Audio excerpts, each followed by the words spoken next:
Selamat siang, perkenalkan nama saya Fortunatus Mabuasa dari Kampus Politeknik Pertanian Negeri Kupang, jurusan Perikanan Kelautan, Prodi Teknologi Budidaya Perikanan semester 4. Pada kesempatan kali ini kami akan mempresentasikan hasil kerja kami, tetap sebelum itu waktu dan kesempatan saya berikan kepada teman-teman untuk memperkenalkan nama. Waktu dan kesempatan saya berikan. Terima kasih. Kenalkan, nama saya Agnes Baskela Labina. Saya Matilda Kristina Liat. Saya atas nama Justus Presento Lelu. Saya Ben Agustinus Beka. Saya Habel Ebenezer Letmai. Selanjutnya kami akan mempresentasikan hasil kerja kelompok kami dengan judul Sistem Budidaya pada Ikan. Apa itu sistem budidaya ikan? Budidaya ikan adalah salah satu bentuk budidaya perairan yang khusus membudidayakan ikan di tangki atau ruang tertutup. Biasanya untuk menghasilkan bahan pangan, ikan hias dan rekreasi atau pemancingan. Ikan yang paling banyak dibudidayakan adalah ikan mas, ikan salmon, ikan lele, dan tilapia atau sejenis ikan nila. Dalam sistem budidaya terdapat beberapa cara, antara lain sistem bioflok, sistem booster, dan sistem resirkulasi.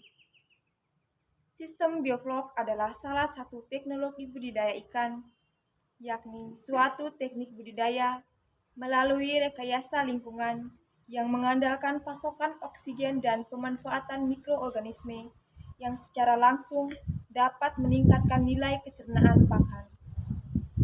Keunggulan dari sistem bioflok: flok kaya protein dan memberi ikan dan udang sumber vitamin dan fosfor yang baik. Para penulis penelitian menjelaskan bahwa membiarkan flok mikroba berkembang biak dapat meningkatkan kualitas air dan melumpuhkan nitrogen beracun. Para peternak juga telah melaporkan indikator produktivitas yang lebih tinggi dengan sistem bioflok jika dibandingkan dengan teknik aquacultur konvensional.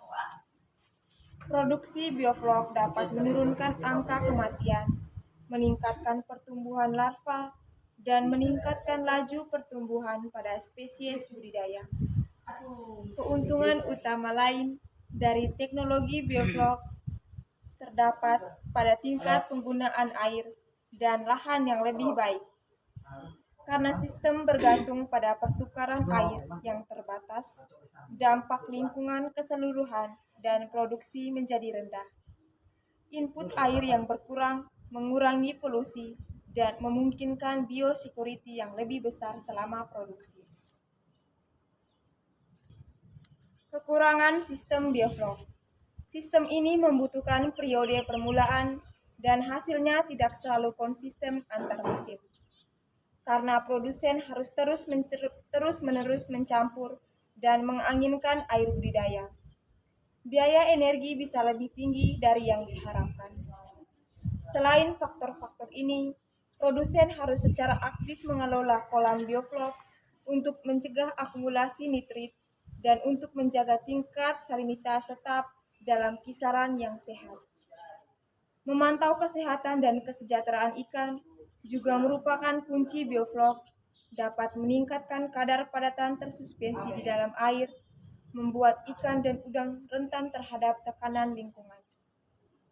Meskipun beberapa bukti menunjukkan bahwa mikroba flok memiliki efek probiotik pada lingkungan budidaya dan dapat mengatur aktivitas vibrio, namun para peneliti mencatat bahwa dalam beberapa percobaan, mikroba flok mengandung peningkatan jumlah vibrio, membuat ikan berisiko terkena penyakit. Para peneliti tidak memiliki gambaran lengkap tentang bagaimana kelompok mikroba individu beroperasi atau bagaimana membuatnya berkembang biak dengan cara yang dapat diprediksi, membuat produsen berada dalam posisi yang tidak menguntungkan. Sistem budidaya ikan berikutnya adalah sistem booster. Sistem booster merupakan budidaya super intensif yang menerapkan teknologi dengan padat tebar tinggi lebih dari 500 sampai 1000 ekor per meter persegi menggunakan aplikasi produk suplemen Boster.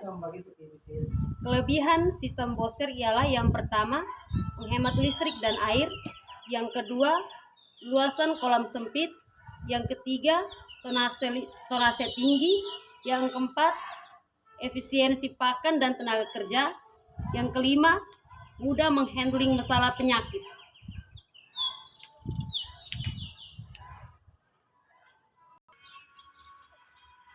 Selanjutnya, sistem resirkulasi adalah akupuntur atau yang biasa dikenal dengan budidaya perikanan, merupakan cara pemeliharaan organisme aktif di bawah lingkungan yang terkendali. Organisme aktif di bawah ini di sini sesuai dengan definisi ikan menurut Undang-Undang Nomor 45 Tahun 2009, yakni bukan hanya ikan Pisces saja tetapi moluska, krustasea dan sebagai berikut. Keuntungan dari sistem resirkulasi adalah efektif dalam pemanfaatan air dan lebih ramah terhadap lingkungan karena kondisi air yang digunakan dapat terkontrol dengan baik. Kerugian sistem resirkulasi: 1. Kebanyakan diterapkan pada ruangan tertutup. 2. Biaya listrik. 3. Biaya pembelian alat pompa. 4.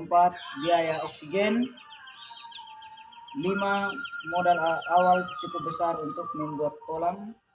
6. Penguapan. Sekian presentasi dari kelompok kami. Selamat siang.